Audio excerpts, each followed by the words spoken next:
Hello friends, welcome to maths की channel. आज हम लोग अरिथमेटिक प्रोग्रेशन के वर्ड प्रॉब्लम और कुछ इंपॉर्टेंट डेरिवेशंस देखेंगे जो कि एग्जाम में भी आए हैं, और कुछ वर्ड प्रॉब्लम्स देखेंगे जो बहुत इंपॉर्टेंट है। तो हम लोग स्टार्ट करते हैं। आपकी स्क्रीन पे वर्ड प्रॉब्लम दिख रहा होगा। In an AP the sum of three consecutive terms, यानी कोई तो भी एपी है जिसमें तीन कंसेक्यूटिव टर्म्स है। कंसेक्यूटिव यानी आगे पीछे की term. Three consecutive terms is 27, यानी हमें क्या बोला है कि जो सम है, sum of three consecutive terms, three consecutive terms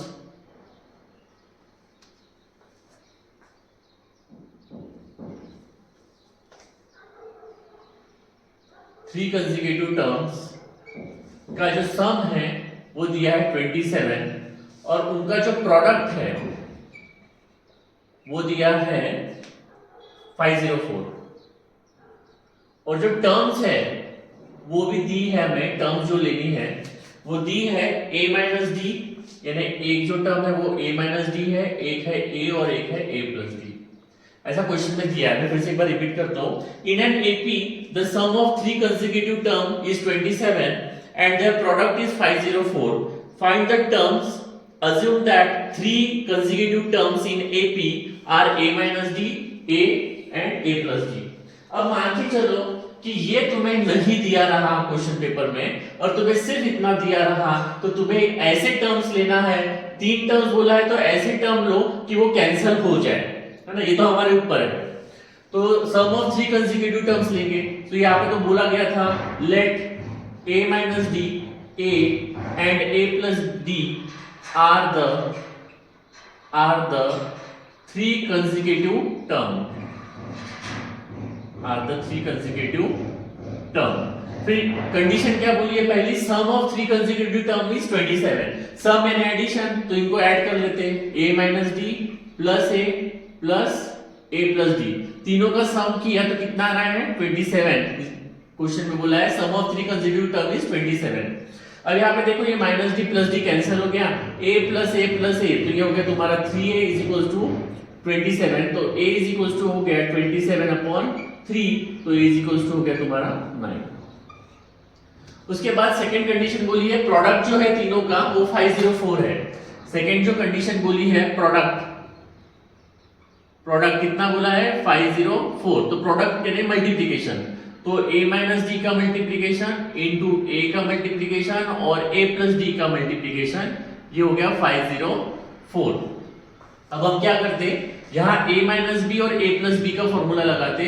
तो हमारे पास फॉर्मूला है a minus B into a plus B अगर रहा तो इसका होता है a square minus b square. तो यहाँ पे क्या हो जाएगा a square minus d square into में a इज इक्वल टू 504। अब हमें a की वैल्यू तो पता है 9, तो यहाँ पे a की वैल्यू रख देते 9। तो 9 का स्क्वायर माइनस d का square into 9 is equal to 504। ये 9 इसके मल्टीप्लिकेशन में तो उधर डिवीजन में चले जाएगा। तो 9 का square d square is equal to 504 divide by 9।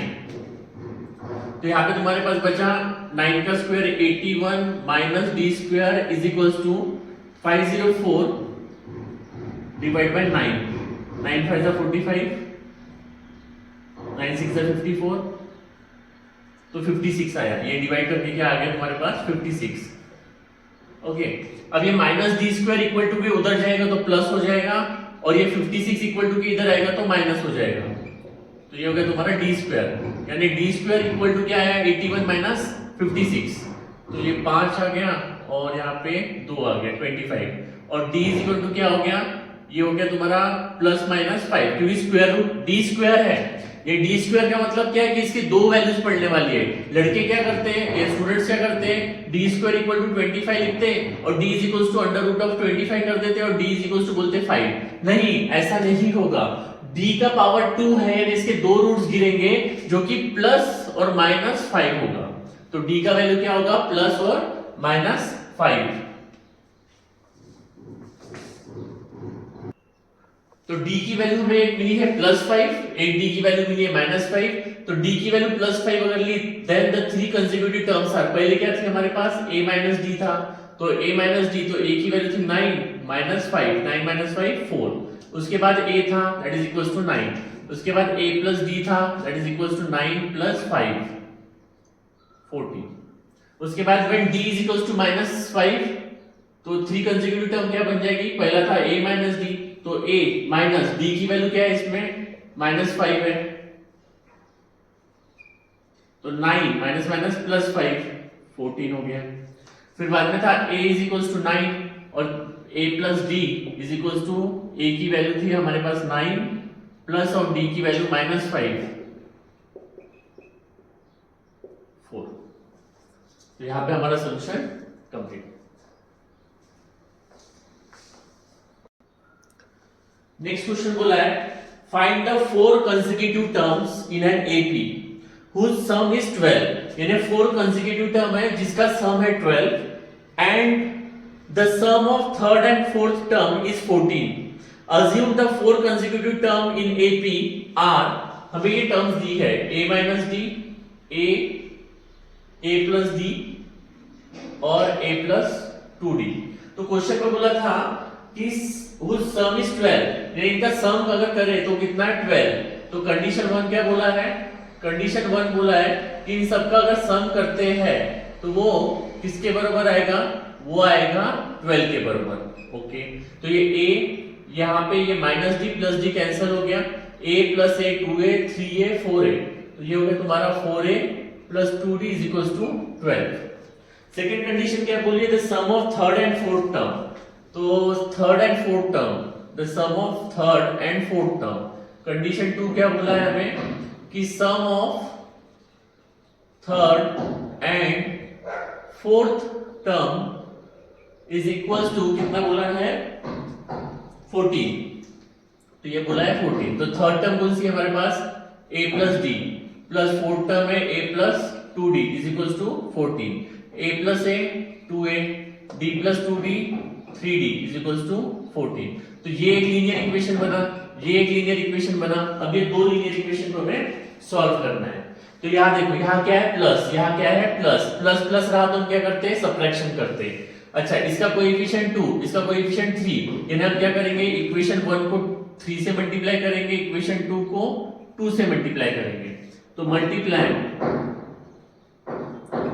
Equation 1 by 3 and 2 by 2। तो 3 से मल्टीप्लाई किए तो ये 12 हो जाएगा plus 4d is equals to 36, और इसको 2 से मल्टीप्लाई करेंगे तो ये 4a हो जाएगा,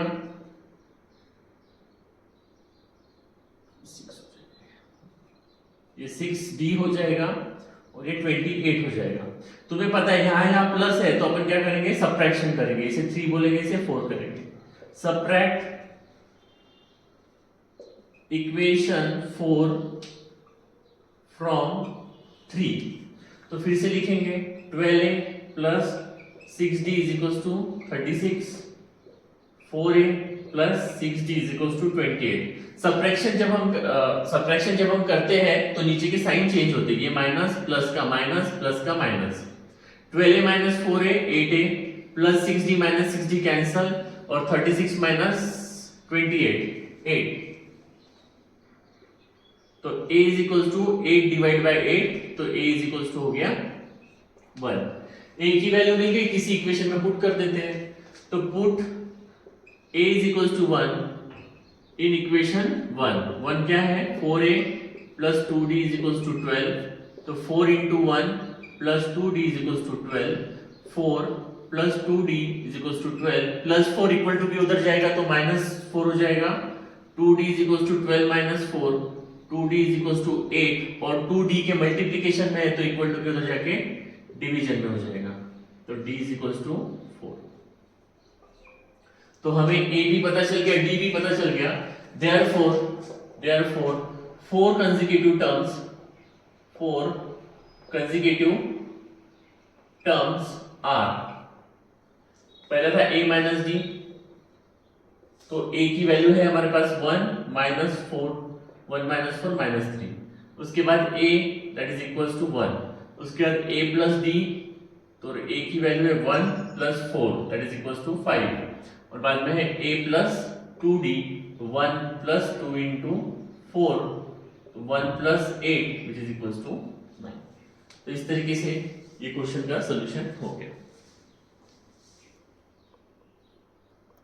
नेक्स्ट क्वेश्चन देखते हैं। अ man borrows 8,000 rupees and agrees to repay with a total interest of rupees 1,360। यानी कोई आदमी है जिसने 8,000 रुपए लिए और इसके ऊपर टोटल इंटरेस्ट जो है, इसके ऊपर इंटरेस्ट जो है वो है 1,360 इन 12 मंथ्स। इतना वो देने के लिए तैयार है। क्या बोला है? A man borrows 8,000 rupees and agrees to repay with a total interest of 1,360 in 12 monthly installment. ठीक है, ये जो है वो 12 महीनों में वो देने वाला है। Each installment being less than the preceding one by 40। यानी पहले महीने में अगर 100 रुपए दिया तो दूसरे महीने में कितना देगा वो? 60 रुपए। यानी पहले महीने से 40 रुपए कम देते जाएगा। फिर दूसरे महीने में जो दिया उसके बाद जो तीसरा महीना होगा उसमें और 40 रुपए कम देगा। यानी अगर पहले महीने में 100 रुपए दिया तो दूसरे महीने में 60 रुपए, 60 रुपए में से 40 रुपए तो फिर तीसरे महीने में वो 20 रुपए देगा। ऐसे -40 होते जाएगा। Find the amount of the first installment. तो हमें फर्स्ट इंस्टॉलमेंट का अमाउंट निकालना है। फर्स्ट इंस्टॉलमेंट का अमाउंट निकालना है। ठीक है, एंड लास्ट इंस्टॉलमेंट का अमाउंट निकालना है। And last installment. ठीक है, अब देखो 8,000 रुपीज तुम्हारा प्रिंसिपल हो गया और इंटरेस्ट हो गया 1,360। टोटल अमाउंट वो 12 मंथ्स में कितना दे रहा है? टोटल अमाउंट, टोटल अमाउंट क्या होगा? Principal plus interest. प्रिंसिपल है 8,000 प्लस 1,360 इंटरेस्ट यानी 9,360 रुपीज इन 12 मंथ्स। इतना वो दे रहा है। ओके, इतना वो दे रहा है। उसके बाद पहला जो अमाउंट होगा उससे दूसरा अमाउंट 40 रुपीज से कम होगा। यानी अगर मैं सीरीज की बात करूं तो पहला x है, दूसरा x माइनस 40, तीसरा x माइनस 80, ऐसा होते जाएगा ना। यानी d कितना है इसमें? -40। -40 तुम्हारा कंसेक्यूटिव टर्म का कांस्टेंट वैल्यू है, वो कम होते जाएगा। यानी d कितना दिया है? -40। और ये 9,360 क्या है? टोटल सम है, इतना अमाउंट है, सम ऑफ अमाउंट। ठीक है, d पता चल गया अपने को -30 है। 9,360 अपने को टोटल अमाउंट का सम पता हो गया। 12 मंथ्स यानी n इज इक्वल टू 12, ये भी अपने को पता चल गया है। तो अभी हम लोग यहाँ पे सम का फॉर्मूला लगाएंगे। Sn is equal to n/2 into 2a plus n-1 into d। अब Sn n की वैल्यू 12 है तो S12 is equal to 12/2 2a plus n-1 into n की वैल्यू है 12 इंटू d की वैल्यू है -40। यहाँ पे 12। ओके, S12 पता है, टोटल अमाउंट कितनी है? 9,360। 12 डिवाइड बाई 2 ये हो गया 6, ये 2a प्लस -40 से मल्टीप्लाई कर देता हूं तो 12 इंटू -40 हो गया, ये माइनस ये माइनस प्लस 40 हो गया। ये 6 इसके अपॉन में चले जाएगा तो 9,360 divide by 6 is equal to 2a plus minus ये प्लस ये माइनस माइनस 12,480 और ये प्लस 40। ओके, तो ये 6 से कट तो 6 1 जा 6 6 5 जा 30 6 6 जा 36 और ये 0 तो 1560 is equal to 2a -480 plus 40 -440 ये -440 इधर आएगा तो प्लस 440 हो जाएगा तो plus 440 is equal to 2a तो 2a इज इक्वल टू ये हो गया तुम्हारा 2000 और a इज इक्वल टू हो गया तुम्हारा 2000 डिवाइड बाय 2 तो a इज इक्वल टू हो गया तुम्हारा 1000। तो जो फर्स्ट इंस्टॉलमेंट है वो होगी तुम्हारी 1000 की, जो फर्स्ट इंस्टॉलमेंट है वो तुम्हारी होगी 1000 की। अब लास्ट इंस्टॉलमेंट यानी सम निकालना है कि नहीं, हमें लास्ट इंस्टॉलमेंट निकालना है, सम नहीं। सम तो पता है अपने को, लास्ट इंस्टॉलमेंट जो पूरे 12 महीनों में दे रहे वो 9360 था, पर लास्ट इंस्टॉलमेंट निकालना है। तो लास्ट इंस्टॉलमेंट यानी हमें 12th मंथ का इंस्टॉलमेंट निकालना है, तो हमें टीएन का फॉर्मूला यूज करना पड़ेगा। लास्ट मंथ का इंस्टॉलमेंट निकालना है, इसलिए हमें टीएन का फॉर्मूला यूज करना पड़ेगा। यहां लिखता हूं मैं, टीएन का फॉर्मूला क्या है, a plus n minus 1 into D. अब हमें 12 n की वैल्यू क्या पुट करना पड़ेगा, 12। तो ये t12 a की वैल्यू है 1000 प्लस 12 माइनस 1 और d की वैल्यू है माइनस 40। ये हो गया तुम्हारा 1000 प्लस 12 माइनस 1 11 इंटू 40, और ये प्लस और ये माइनस माइनस माइनस 440, तो 560 रुपीज। तो लास्ट जो इंस्टॉलमेंट होगा वो होगा 560 रुपीज का, और फर्स्ट जो इंस्टॉलमेंट होगा वो होगा 1000 का। तो first installment is equal to 1000 and last installment is equal to 560 rupees.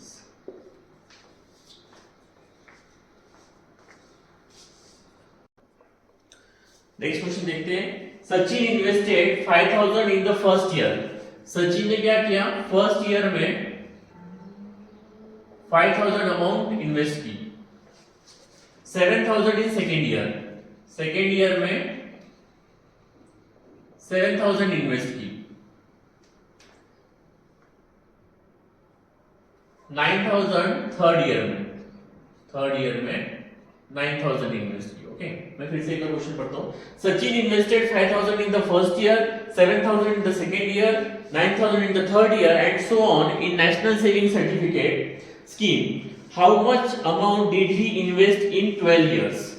तो ऐसा अगर उसने इन्वेस्ट किया तो 12th ईयर में उसने टोटल अमाउंट कितना इन्वेस्ट किया। टोटल यानी सम करना पड़ेगा।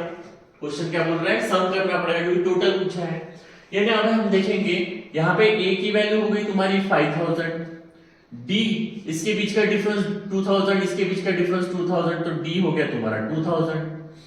n कितना है तुम्हारे पास 12, क्योंकि 12 इयर्स तक पूछा गया है तो n है 12। अब सीधा फॉर्मूला लगा देंगे, Sn is equals to n/2 into 2a plus n-1 into t। n की वैल्यू है 12/2, 2 इंटू a की वैल्यू है 5000, n की वैल्यू है 12-1 और d की वैल्यू है 2000। 12 से 2 कट गया, 2 से 12 कट गया, ये हो गया तुम्हारा 6। 2 इंटू 5000 ये हो गया तुम्हारा 10000 प्लस 11 22 ये हो गया 22000। तो 6 हो गया और ये हो गया तुम्हारा 32000। 6 2 12, 6 3 18 19 30, तो 1,92,000।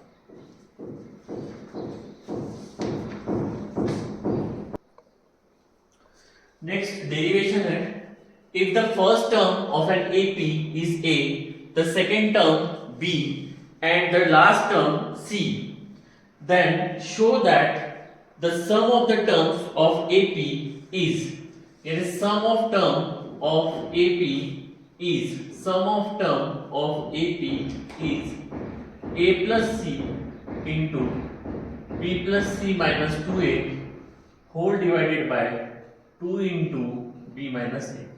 ये हमें शो करना है। अब सॉल्यूशन में गिवन क्या दिया है हमें, गिवन बोला है कि फर्स्ट टर्म क्या है, फर्स्ट टर्म दी है A, सेकेंड टर्म दी है B और लास्ट टर्म दी है C। तो सम निकालने के लिए हमें टोटल नंबर ऑफ टर्म्स सबसे पहले पता होना चाहिए, n पता रहेगा तभी हम सम निकाल पाएंगे, क्योंकि टोटल नंबर ऑफ टर्म्स ही पता रहेगी तो अपन सम कैसे निकालेंगे।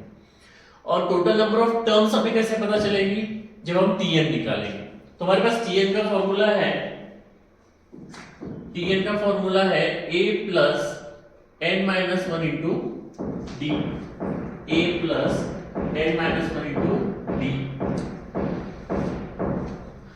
अब nth टर्म यानी लास्ट टर्म होगी तुम्हारी, nth टर्म यानी लास्ट टर्म, तो ये c हो गई तुम्हारी लास्ट टर्म, a यानी first term plus n minus one. अब कॉमन डिफरेंस है क्या, सेकेंड टर्म में से हम लोग फर्स्ट टर्म माइनस करते हैं यानी b माइनस ए। अब मैं क्या करता हूं, ये प्लस ए इधर लेकर आता हूं, तो ये c minus A is equal to n minus one into B minus A हो जाएगा, और ये इसके डिवीजन में चले जाएगा यानी n minus one equal to C minus A upon B minus A हो जाएगा, यानी n निकालना है मेरे को। ये माइनस वन उधर जाके प्लस वन हो जाएगा, तो n is equal to C minus A upon B minus A plus one हो जाएगा। ये डिवीजन में तो पहले इसके मल्टीप्लिकेशन में हो जाएगा, तो c minus A plus of b minus A whole divided by b minus A. तो n इज इक्वल टू क्या मिला मुझे, c minus A plus b minus A upon b minus A, minus A minus two A, तो यहाँ पे मिला मेरे को c plus B minus two A upon B minus A. ये हो गई तुम्हारी n की वैल्यू। तो कुछ मिला है क्या, देखो b plus C minus two A, b plus C minus two A upon B minus ए मिल चुका है। क्या लिख लेता हूं मैं, b plus C minus two ए, ये b को आगे लिखा c को पीछे लिखा, अपॉन b माइनस ए, यानी ये और ये टर्म हमें मिल गई, यानी n मिल गया है। अब सम ऑफ n टर्म्स का फॉर्मूला क्या है, sum of n terms, sum of n terms का फॉर्मूला है Sn is equal to n by two into two A plus n minus one into D. तो n की value तो ये है b plus C minus two A upon b minus A, और upon में क्या है इसके 2, तो ये मेन डिवीजन लाइन है 2, ठीक है। 2 फर्स्ट टर्म कौन सी हमारी a है तो रहने देते, plus n minus one, n minus one की वैल्यू है c minus A upon b minus A, c minus a upon b minus A into d, d की वैल्यू है b माइनस ए, d की वैल्यू है b माइनस ए। तो यहाँ देखो ये टर्म इस टर्म के मल्टीप्लिकेशन में है, तो ये b माइनस ए, ये b माइनस ए कैंसिल हो गया, ये b माइनस से नीचे आ जाएगा क्योंकि मेन डिवीजन लाइन है, तो ये b plus C minus two A upon two into B minus A हो गया। अब यहाँ क्या टर्म बचे हमारे पास, 2a बचा है प्लस c माइनस a बचा है, ओके। तो ये b plus C minus two A upon two into B minus A into ये 2a है ये माइनस ए, तो a प्लस सी, तो यही प्रूफ हो गया, a plus C b plus C minus two A upon two into B minus ए।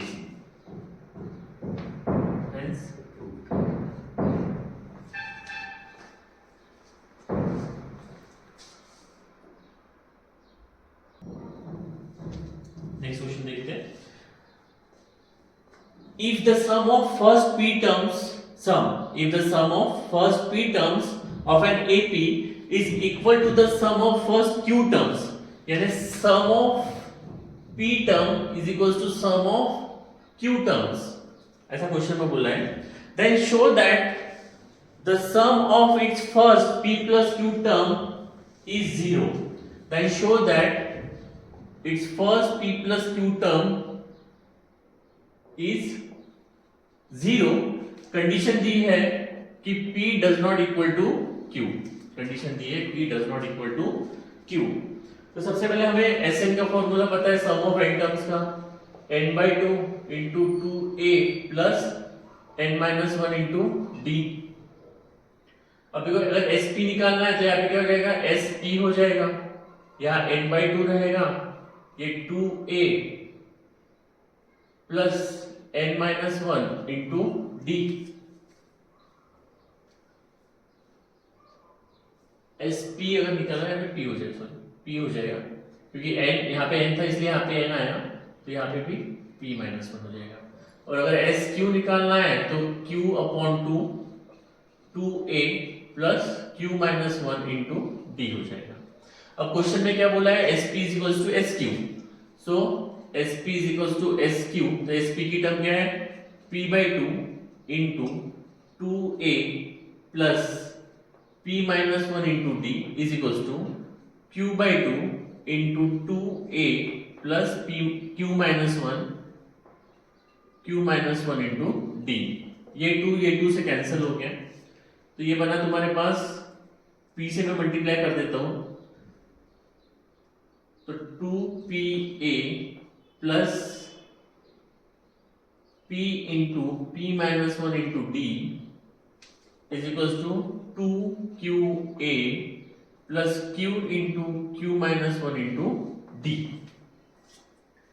अब ये 2pa है, ये 2qa को इधर लेकर आता हूं, तो 2pa minus 2qa is equals to, यहां पे बचा q into q minus 1 into D, और ये टर्म उधर जाके minus p into p minus 1 into D.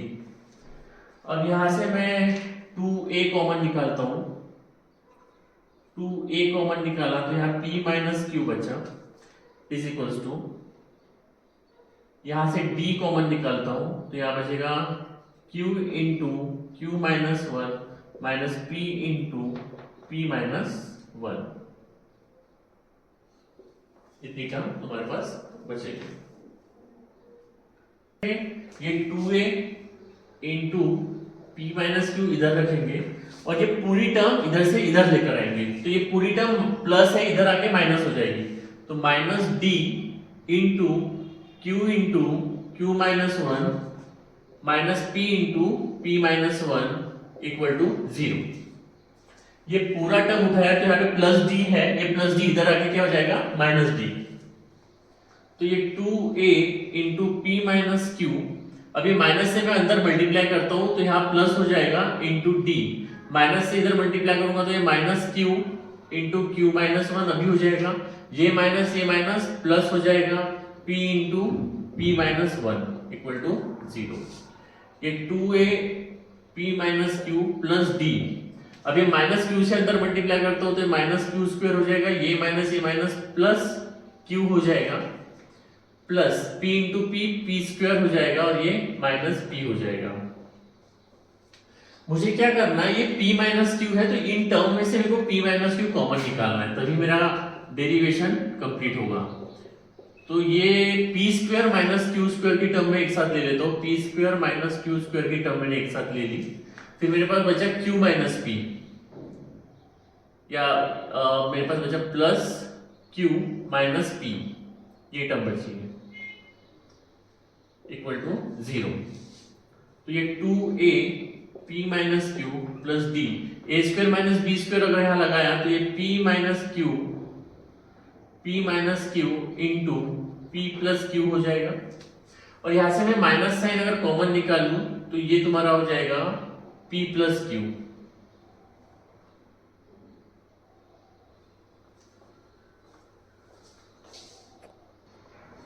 या माइनस साइन कॉमन निकालेंगे तो ये p माइनस q हो जाएगा इक्वल टू 0। अब यहाँ पे p माइनस q है, यहाँ पे p माइनस q है, कॉमन निकालेंगे तो 2a p minus q plus यहाँ ये p माइनस q कॉमन निकाल लिया इंटू d, तो बचेगा क्या यहाँ पे p plus q minus 1 equal to 0। अब कंडीशन में क्या बोला था कि p plus q is 0, condition में क्या बोला है कि p plus q is 0, p plus q is 0।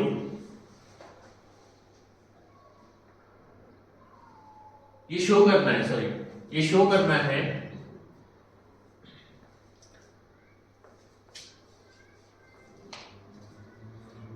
But p does not equal to q, ये शो करना है, और बोला गया है p does not equal to q, तो ये प्लस q इधर आएगा तो क्या बोलेंगे p minus q does not equal to 0, p minus q does not equal to 0। यानी ये जो इक्वेशन 1 है, यहां से मैं p माइनस q कॉमन अगर निकाल लूं, p माइनस q अगर मैं कॉमन निकाल लेता हूं तो यहां बचेगा 2a और बचेगा plus p plus q minus 1 into d which is equal to 0। अब कंडीशन क्या बोल रहा है कि p minus Q does not equal to 0, ये 0 नहीं हो सकता और इक्वल टू 0 है, यानी इन दोनों में से एक टर्म तो 0 होनी पड़ेगी। ये 0 नहीं हो सकता तो यानी यही 0 होगा, क्योंकि दोनों का प्रोडक्ट तो 0 तब होगा जब दोनों में से एक वैल्यू 0 होगी। तो कंडीशन बोलती है कि ये 0 नहीं हो सकता, तो ये 0 होगा। अगर ये 0 हो गया तो मैं बोल सकता हूं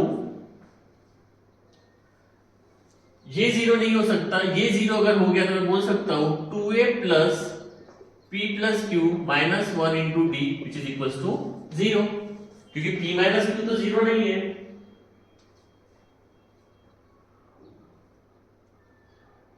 अब उसने बोला था क्वेश्चन में sum of its first p plus Q term. अब मैं क्या करता हूं, sum of first p plus Q term का फॉर्मूला, यानी अभी n की जगह क्या लिखना है अपने को, p प्लस क्यू। तो यहाँ n की जगह क्या आ जाएगा, p plus Q upon 2 into 2a plus n की जगह p plus Q minus 1 into D.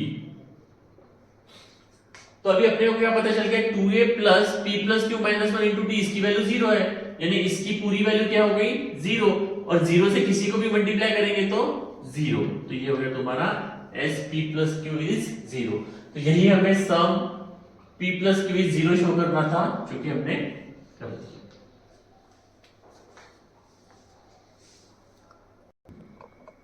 Next question देखते हैं, if m times the mth term of an AP, if m times the mth term of an AP is equal to the n times its nth term, then show that the m plus nth term of the AP is 0। Condition क्या दिया है हमें, condition दिया है कि if m times the mth term,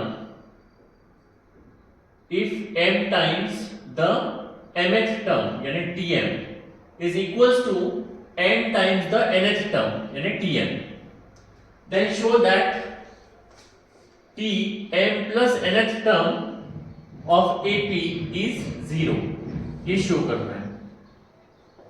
ठीक है, तो हम क्या करेंगे, सॉल्यूशन तो हो गया, कंडीशन हो गया। tn का फॉर्मूला क्या है हमारे पास, tn का फॉर्मूला है a plus n minus 1 into D. तो tm क्या हो जाएगा, a plus m minus 1 into D. यहाँ n था इसलिए यहाँ n आया, यहाँ m है इसलिए यहाँ m आया। अब इक्वेशन 1 हो गया, इक्वेशन 2 हो गया। कंडीशन क्या दिया है हमें, कंडीशन दिया है m of tm which is equal to n of tm। तो m ऑफ tm की वैल्यू है a plus m minus 1 into D is equal to n, tn की वैल्यू है a plus n minus 1 into D.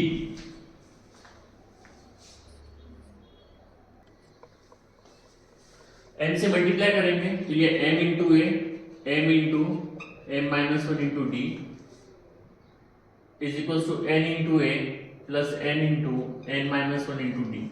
इस सब term को एक side लेकर आओ तो m a m into m minus 1 into D minus n a minus n into n minus 1 into D. अब ये जो टर्म है m a minus n a एक साथ ले लेते, m a minus N A बचा प्लस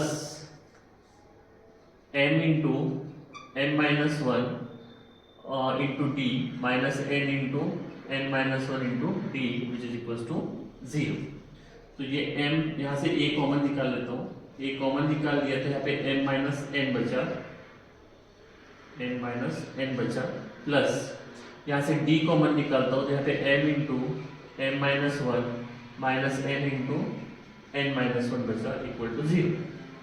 यह a है m minus n plus d, यहाँ से n से ब्रैकेट ओपन किया m square minus n square plus n, ये minus a minus plus equal to 0।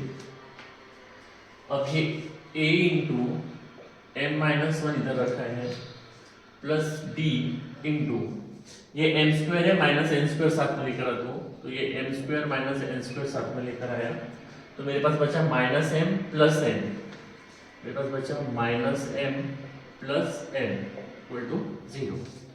a into M minus N plus D, यहाँ पे A square minus B square का formula लगाएंगे, A minus B A plus B, तो ये हो गया तुम्हारा एम माइनस एन और एम प्लस एन, यहाँ से माइनस एन कॉमन अगर निकाला तो ये एम माइनस एन हो जाएगा इक्वल टू 0। अब यहाँ पे m माइनस एन है, यहाँ पे m माइनस एन है, तो ये पूरी टर्म कॉमन निकालेंगे, तो a into M minus N plus b into M minus N common निकाल रहा हूँ, तो क्या बचेगा यहाँ पे m प्लस एन बचेगा और माइनस 1 बचेगा। अब m माइनस एन टोटली बाहर निकाल लेता हूँ, तो ये m माइनस एन टोटली अगर बाहर निकाल लिया तो यहाँ बचेगा a plus m plus n minus 1 into d equal to 0। इसको दे देते इक्वेशन 1। अब हमें tn का तो फॉर्मूला पता था, अब n की जगह हमें tm प्लस n निकालना है, देयरफॉर tm प्लस n का फॉर्मूला बनेगा a प्लस, यहाँ पे जैसे n था तो यहाँ पे n माइनस 1 आया, यहाँ पे m था तो m माइनस 1 आया, तो यहाँ पे m प्लस n है तो यहाँ पे क्या आ जाएगा m plus n minus 1 into D. Okay,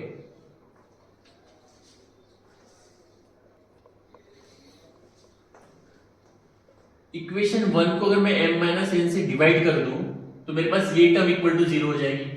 क्या ये टर्म उधर जाके 0 हो जाएगी? ये वाली टर्म में m माइनस एन उधर जाके 0 हो जाएगी, क्योंकि मेरे को ये इक्वल टू 0 चाहिए। क्यों? अगर ये इक्वल टू 0 मैं लूंगा तभी तो यहाँ पे रखूंगा a plus m plus n minus 1 into d equal to 0, तो यहाँ पे 0 रख दूंगा। From equation 1 a plus m plus n minus 1 into d, इसकी वैल्यू क्या हो जाएगी 0, क्योंकि ये उधर जाके 0 हो जाएगा, तो t m plus n is equal to हो जाएगा 0। तो फ्रेंड डियर फ्रेंड्स, हमने यहाँ पे अरिथमेटिक प्रोग्रेशन के डेरिवेशन और कुछ इंपॉर्टेंट क्वेश्चंस लिए हैं। आई होप कि ये जो मेथोडोलॉजी है आपको समझ में आ रही होगी। मैं आपसे सभी से रिक्वेस्ट करता हूँ कि अगर आपको 1% का भी फायदा हो रहा होगा तो प्लीज चैनल को लाइक करिए, सब्सक्राइब करिए और शेयर करिए, जो मुझे मोटिवेट करता है हर एक दिन नए वीडियो बनाने के लिए। Thank you.